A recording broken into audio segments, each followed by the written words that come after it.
আমরা এখানে আল্লাহ তাআলার বক্তব্য অনুযায়ী সবরের অর্থ বুঝি নাই।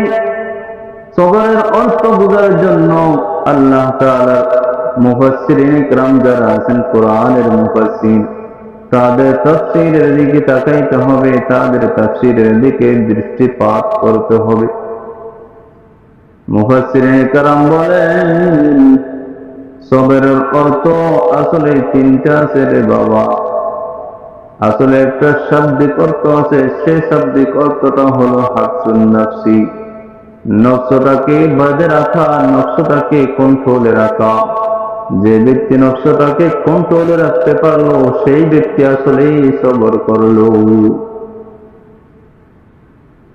মুফাসসিরিন কিরাম বলেন, সবর আসলে তিনটি অর্থের মধ্যে ব্যবহৃত হয়।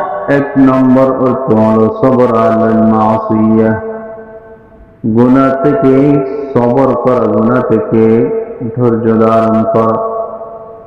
দুই নম্বর হলো সবর আলাল মুসিবাহ, মুসিবত আসলে ধৈর্য ধারণ করতে হবে।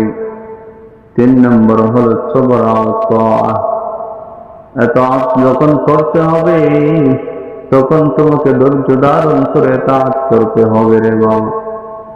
প্রথমত হলো সবর আলাল মাসিয়াহ, গুনাহ থেকে সবর করা। গুনাহ কাজের মধ্যে যখন তোমাকে লিপ্ত করা হবে, তখন তুমি ধৈর্য ধারণ করে যদি তুমি সেই গুনাহ কাজ থেকে যদি ফিরে আসতে পারো, তাহলে তোমার জন্য বড় পুরস্কার রয়েছে।